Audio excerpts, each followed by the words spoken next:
Today is the day we celebrate All Saints Sunday. You may know All Saints Day was actually November 1st. This is where we get Halloween from. That is All Hallows Eve, All Saints Eve, All Holies, All Hallows Eve that comes the night before All Saints Day, a time of preparation. And it's where we get some of those Halloween superstitions from. The idea that we commemorate those who have died each year causes us to think about the grave, about the dead, about the next life, whatever that may be, about that strange creaking we hear in the attic about this time of year, and wondering if that's really Aunt Millie up there knocking around. It doesn't help that we get stories about dead men coming back to life wrapped in sheets coming out of a tomb. Did anyone get the mummy reference there with Lazarus? Okay, good. No, it would be easy to spend too much time on that. Well, instead, the focus should be on the day itself, All Saints' Day. The eve gets all the attention in the public eye. After all, we paint everything orange and black, and that is those pumpkin colors. We do all of that fun festivity, and of course we invite the dewdrops of Satan into our house, those little pieces of sugary candy that cause us to gain pounds every time this year. Now that gets all the focus and attention. All Saints' Day seems to be almost forgotten in comparison, at least in our culture, that is. Now there's a strange disconnect going on here. That is, we honor and commemorate our dead, but we do that on what other holiday? Name another holiday where we commemorate the dead. Memorial Day. But Memorial Day, that's for certain dead, right? Those who have served. What about other days where we commemorate the dead? Veterans Day, but again, that's for a special target group of folks. What about anyone who's died? All Saints Day, yeah. But again, that hasn't taken on as a cultural holiday, and that's fine, because it really is a church holiday. It really is our purvey, but that also makes it our job to spread that good word. How can we do that? Well, more on that later. For now, let's look at some of the texts that were given to celebrate All Saints Sunday. You could really go crazy if you had to select sermon material for All Saints. Because when you think about what it means to consider life after death, well, we've got a whole book about that. You could really draw from a great wealth of material. But the ones that have been selected for us for today come from Isaiah, in which we hear about the death being swallowed up and the shroud over the nations. We'll talk about that.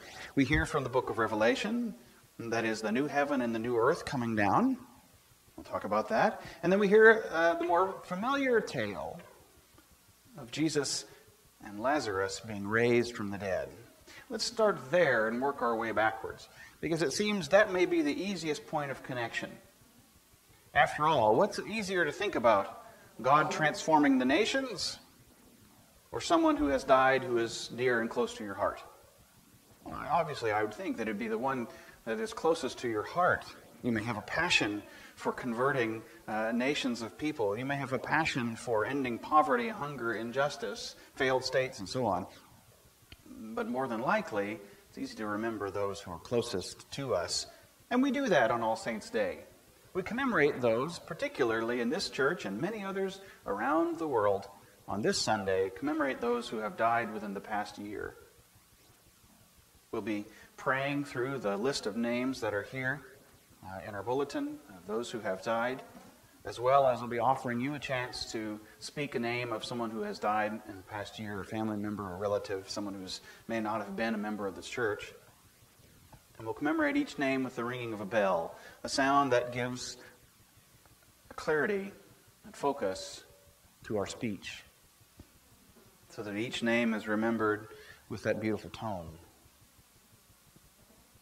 It's hard to encapsulate a life. I face this challenge every time I preach a funeral or memorial sermon. How do you wrap up a life within a few moments? It's impossible. But here I can rely on the greatest unused resource of the preacher. That is the experience of the hearer. And I'm pointing at you that way because that's how it was done to me. I was harmed.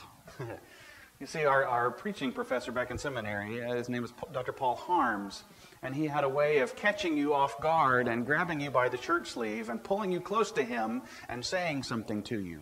And if that was the case, you could then tell everyone that you'd been harmed. Okay, he got you. So I got harmed one day. I saw him coming at me in the hallway, all right, with his big white bushy beard, and he grabbed me by the shoulder, and he said, "Galen, let me tell you, the greatest unused resource of the speaker is the experience of the hearer." And he put his bony finger right on the middle of my forehead, and for it must have been 30 seconds, stood there, eye to eye, with his finger in my forehead. Worked. Years later, haven't forgotten. And in that way, I can preach just about any funeral sermon. It doesn't matter as much what I say as what it is that you believe already in your heart. I just help confirm and connect some of the dots. You remember the person better than any sermon I can ever give.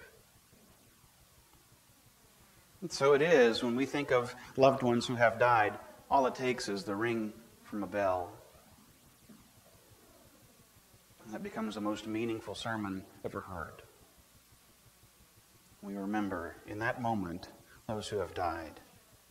So too, it must have been a deep connection with Jesus and Lazarus. Jesus wept. That's the verse that when you ask a group of kids to memorize a verse, they find that one. Jesus began to weep. This one has 4 words. In older translations, it's 2. Jesus wept. Oh, see how he loved him. It's easy to commemorate and think about life after death on a personal, individual scale. Jesus asks people, asks each of us, do you believe in the resurrection? And we confess that. It's part of our creed. We believe in the resurrection. We don't believe in reincarnation. We believe in resurrection. We believe in being absolutely raised from the dead. You're alive now. We're going to be dead. And then we'll be alive again. This idea confronts some of our sensibilities, though, because our culture has given us such mixed messages about life and death. The body dies, but then this glowing ethereal mist rises from the now corpse and floats into the air and gels into the form of a loved one and speaks soothing words, and then a light appears and off it floats, and we have all kinds of crazy ideas. Thanks to Hollywood, well, maybe no thanks, really begins to mess with this book we have, or does it?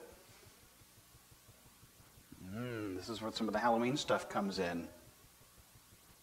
We have all kinds of ghosts, spirits, craziness going on in this Bible. Maybe it's not as easy as we think. Or maybe the point is not the metaphysics of it all. Maybe it's not up to us to figure out the how it's going to happen, or the in what way does the soul leave the body, or does it all? No. Suffice it to say, if God says you will die and be raised again, or today you will be with me in paradise, or whatever the word is spoken to you, that is for you, and that is from God, and that is the word. Cut the confusion out and keep your eyes on Christ, and all will be well. You worry about death? Don't. Jesus has already been there, done that, bought the t-shirt, and now is the one that is the example of life after death. What does his body look like? What does the new body look like? Well, we know Jesus appeared and he had holes in his hands, and we talked about this in catechism a little bit. What is his new body? What is this new heaven, new earth? It's new. If there's ever a confusing concept in our culture, new and improved, right? Is that the kind of body we get? You 2.0? Or is it the same you, just reconstituted? Just add water. How does that happen? How do we go from dead to alive again? We don't know. He'd been in the tomb 3 days, and already there was a stench. Did he stink when he walked out? I don't think so. He spent time with everybody afterwards. Did he look like a zombie? Did he walk around like a half-corpse? Probably not. They took the strips off, and it was Lazarus, just like he was before he died, right? I'm not exactly sure. We don't really know. But we know it was Lazarus, and he was dead, and now he's alive. So it's easier to think about life after death on a personal scale, even though it can be kind of confusing. We know that if we keep our focus on Christ, then we will be fine. Christ is the one who promises us life after death. Christ is the one who promises to go and make a place for us and to come back and to take him with us. We can find deep personal comfort in that conviction, in the hope of life after death. We don't have to fill in the details. We let Jesus take care of that. So what about these other ideas? What about a new heaven and a new earth? For you see, All Saints Sunday is not simply about all those who have died, but all saints. If you look in the front of your green hymnal, okay, and you can find all kinds of fun things up here in the front.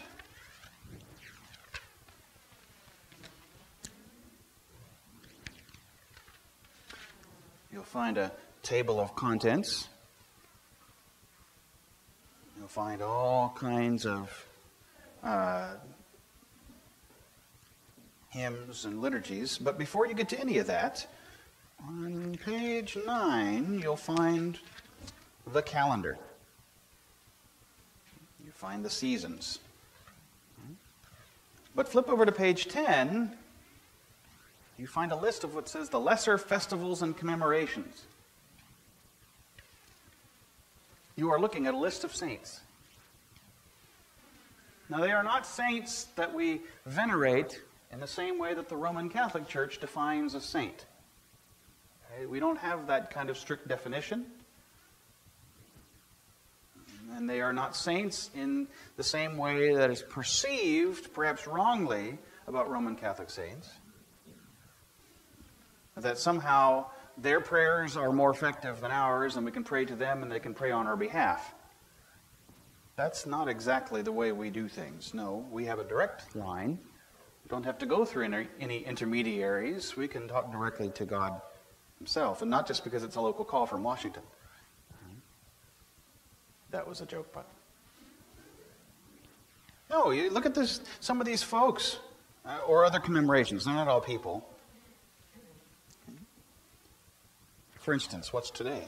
November 1st, or November 6th, excuse me. November 1st is All Saints' Day, but November 7th, we commemorate John Christian Frederick Heyer, a missionary to India in 1873. Who was he? Well, Google him and find out. All right. There are all kinds of folks on there. Hymn writers, theologians, missionaries, exemplars of the faith, martyrs,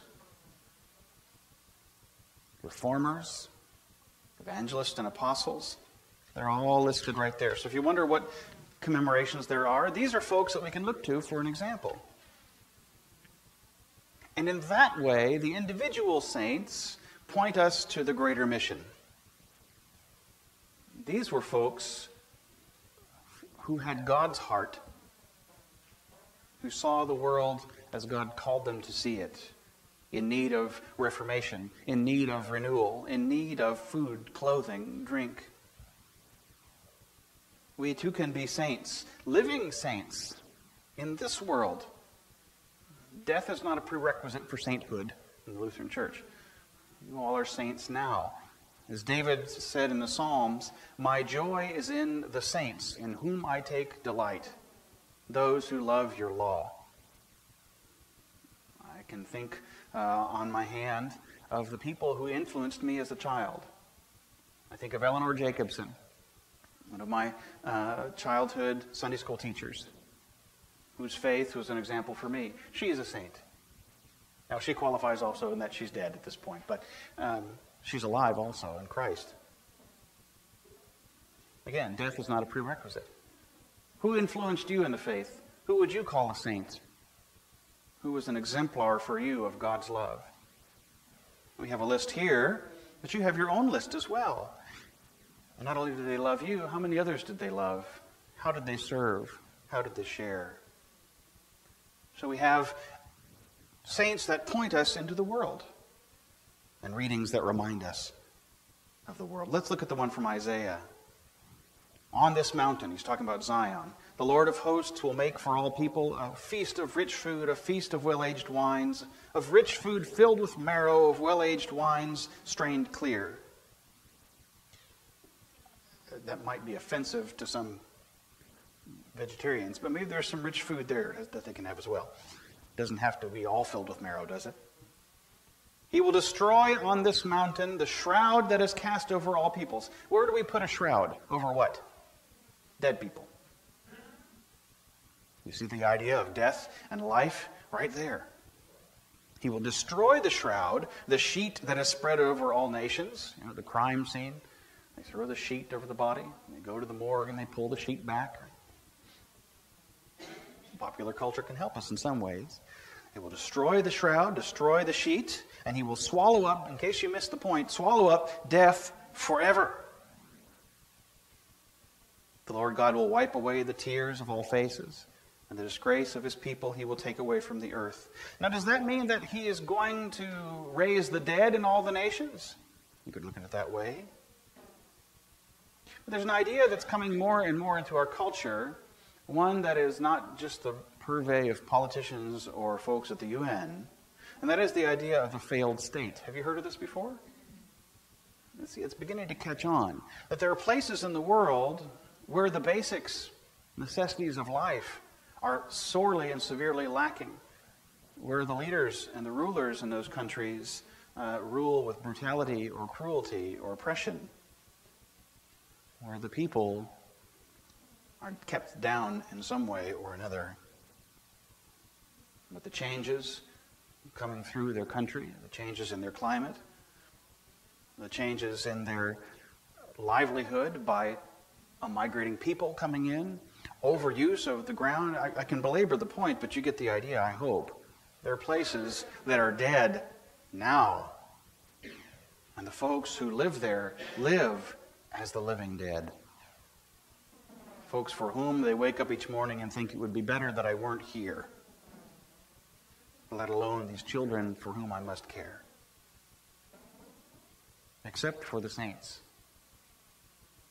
Except for the saints who come, who bring love, who bring care, who pack a box full of toys, pencils, notepads, and send them to a place in need, where a gift where a child would not ordinarily receive a gift, receives one from a saint somewhere, who put one together and sent it. In that way, death is forgotten, if only for an instant. Death is removed, if only for a moment. Life is placed in their lap. Is this the work of God?